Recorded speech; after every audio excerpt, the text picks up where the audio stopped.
ನಮಸ್ತೆ ಎಲ್ರಿಗೂ, welcome to Shri home flavours kitchen. ಬನ್ನಿ ಇವತ್ತಿನ ರೆಸಿಪಿ ಏನಂತ ನೋಡೋಣ. ಇವತ್ತು ನಾನು ಮನೆಯಲ್ಲೇ ಯಾವ ರೀತಿಯಾಗಿ ದಮ್ ಚಿಕನ್ ಮಾಡೋದು ಅಂತ ತೋರಿಸ್ಕೊಡ್ತೀನಿ ಬನ್ನಿ. ಇದು ಹೊಸ ರೆಸಿಪಿ ಆಗಿರುತ್ತೆ, ನೀವು ಯಾವತ್ತೂ ಮಾಡಿಲ್ಲದೆ ಇರೋಂತಹ ರೆಸಿಪಿ ನಾನಿಲ್ಲಿ ತೋರಿಸ್ಕೊಡ್ತಾ ಇರೋದು. ರೆಸಿಪಿ ಮಾಡೋದಕ್ಕೆ ಏನೇನು ಇಂಗ್ರೀಡಿಯೆಂಟ್ಸ್ ಬೇಕಂತ ನೋಡ್ಕೊಂಡು ಬರೋಣ ಬನ್ನಿ. ನೋಡಿ, ನಾನಿಲ್ಲಿ ಇಷ್ಟು ಇಂಗ್ರೀಡಿಯೆಂಟ್ಸ್ನ ರೆಡಿ ಮಾಡಿ ಇಟ್ಕೊಂಡಿದ್ದೀನಿ. ಬನ್ನಿ ಒಂದೊಂದೇ ಹೇಳ್ತೀನಿ ಏನೇನು ಇಂಗ್ರೀಡಿಯೆಂಟ್ಸ್ ಬೇಕು ಅಂತ.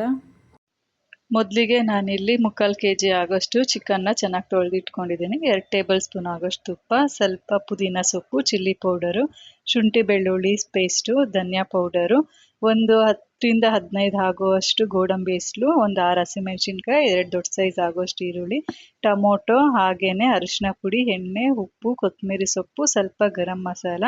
ಇಷ್ಟು ಇಂಗ್ರೀಡಿಯೆಂಟ್ಸ್ನ ರೆಡಿ ಮಾಡಿ ಇಟ್ಕೊಂಡಿದ್ದೀನಿ. ನಾವು ಚಿಕನ್ನ ಯಾವ ಪಾತ್ರೆಯಲ್ಲಿ ಬೇಯಿಸ್ಕೊಳ್ತೀವೋ ಅದೇ ಪಾತ್ರೆಗೆ ಚಿಕನ್ನ ಟ್ರಾನ್ಸ್ಫರ್ ಮಾಡಿಕೊಂಡು ಹಸಿಮೆಣಸಿನ್ಕಾಯಿ, ಈರುಳ್ಳಿ, ಪುದೀನ ಸೊಪ್ಪು, ಟೊಮೊಟೊ, ಕೊತ್ತಂಬರಿ ಸೊಪ್ಪು ಸೇರಿಸ್ಕೊಳ್ತಾ ಇದ್ದೀನಿ. ಇಲ್ಲಿ ನಾನೀಗ ನೆಕ್ಸ್ಟು ಗೋಡಂಬಿನ ಸೇರಿಸ್ಕೊಳ್ತಾ ಇದ್ದೀನಿ. ಇದಕ್ಕೆ ಚಿಲ್ಲಿ ಪೌಡರ್ನ ಸೇರಿಸ್ಕೊಳ್ತಾ ಇದ್ದೀನಿ.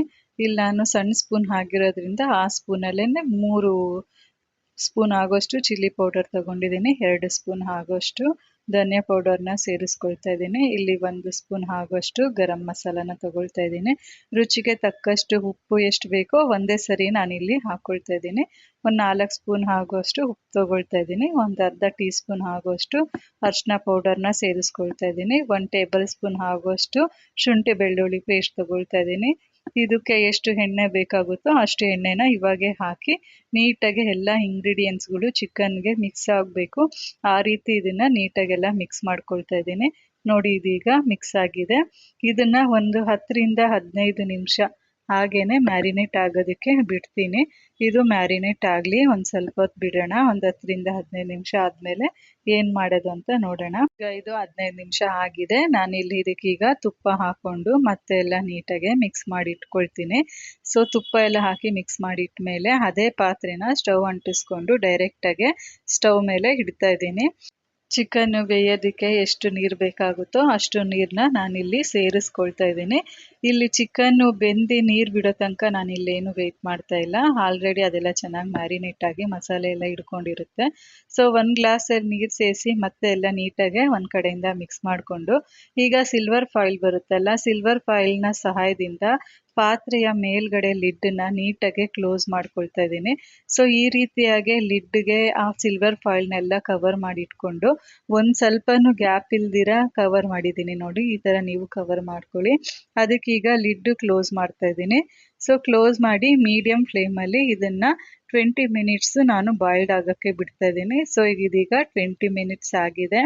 ನೋಡಿ, ಇದನ್ನ ಈಗ ಓಪನ್ ಮಾಡ್ತಾ ಇದ್ದೀನಿ. ಸಿಲ್ವರ್ ಫಾಯಿಲ್ನ ನಾವೇನು ಕವರ್ ಮಾಡಿದ್ರೋ ಆ ಸಿಲ್ವರ್ ಫಾಯಿಲ್ನ ಒಂದು ಕಡೆಯಿಂದ ಸೈಡಲ್ಲಿಂದ ತಗೊಂಡು ಈ ರೀತಿಯಾಗಿ ಓಪನ್ ಮಾಡ್ತಾ ಇದ್ದೀನಿ. ನೀವು ಇದೇ ಪ್ರೊಸೀಜರ್ನ ಫಾಲೋ ಮಾಡಿ. ಇದು ಓಪನ್ ಮಾಡಬೇಕಾದ್ರೆ ಕೈ ಹುಷಾರು, ಸ್ವಲ್ಪ ಹವೆ ಹೊಡೆಯೋ ಚಾನ್ಸಸ್ ಇರುತ್ತೆ. ನಾವು ಯಾಕಂದರೆ ಅದು ಕ್ಲೋಸ್ ಮಾಡಿದ್ಮೇಲೆ ಈಗ ಓಪನ್ ಮಾಡ್ತಾ ಇರೋದೇ 20 ನಿಮಿಷ ಆದಮೇಲೆನೇ.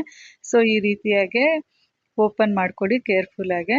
ಸೊ ನೋಡಿ, ಇದು ಎಷ್ಟು ಪರ್ಫೆಕ್ಟಾಗಿ ಆಗಿದೆ. ಚಿಕನ್ ಎಲ್ಲ ಪರ್ಫೆಕ್ಟ್ ಕನ್ಸಿಸ್ಟೆನ್ಸಿಲಿ ಬೆಂದಿದೆ. ಇದು ಸ್ವಲ್ಪ ಇನ್ನೂ ನೀರಿದೆ ಅನ್ನಿಸ್ತಾ ಇದೆ ಸ್ವಲ್ಪ. ಇದನ್ನು ಅದೇ ಸೌಟಿನ ಸಹಾಯದಿಂದ ಹಾಗೆ ಮಿಕ್ಸ್ ಮಾಡ್ಕೊಳ್ತಾ ಬನ್ನಿ. ಕರೆಕ್ಟ್ ಕನ್ಸಿಸ್ಟೆನ್ಸಿಗೆ ಎಲ್ಲ ಹೊಂದ್ಕೊಳ್ಳುತ್ತೆ. ನೋಡಿ, ಈಗ ಇದು ಪರ್ಫೆಕ್ಟ್ ಕನ್ಸಿಸ್ಟೆನ್ಸಿಗೆ ಬಂದಿದೆ. ಸೂಪರ್ ಆದ ದಮ್ ಚಿಕನ್ ಚಪಾತಿ, ಅನ್ನಕ್ಕೆ, ಪೂರಿಗೆ, ರೊಟ್ಟಿಗೆ ಮಾಡಿಸಿರುವಂತಹ ಕಾಂಬಿನೇಷನ್ನು. ನೀವು ಕೂಡ ಮನೆಯಲ್ಲಿ ಈ ರೆಸಿಪಿನ ಟ್ರೈ ಮಾಡಿ ಹೇಗಿತ್ತು ಅಂತ ಕಮೆಂಟ್ ಮೂಲಕ ತಿಳಿಸಿ. ಇದಕ್ಕೆ ನಾನೀಗ ಮೇಲೆ ಸ್ವಲ್ಪ ನಿಂಬೆಹಣ್ಣು ರಸನ ಸೇರಿಸ್ಕೊಳ್ತಾ ಇದ್ದೀನಿ. ನೀವು ಕೂಡ ಇದೇ ರೀತಿಯೇ ಮಾಡ್ಕೊಳ್ಳಿ ಮನೆಯಲ್ಲಿ. ಹೇಗಿತ್ತು ಅಂತ ಕಮೆಂಟ್ ಮೂಲಕ ತಿಳಿಸಿ. ಇದೇ ಥರ ಟೇಸ್ಟಿ ಹಾಗೂ ಹೊಸ ರೆಸಿಪಿಗೋಸ್ಕರ ನಮ್ಮ ಚಾನಲ್ನ ಲೈಕ್ ಮಾಡಿ, ಶೇರ್ ಮಾಡಿ, ಸಬ್ಸ್ಕ್ರೈಬ್ ಮಾಡಿ, ಫಾಲೋ ಮಾಡಿ, ಸಪೋರ್ಟ್ ಮಾಡಿ. Thank you.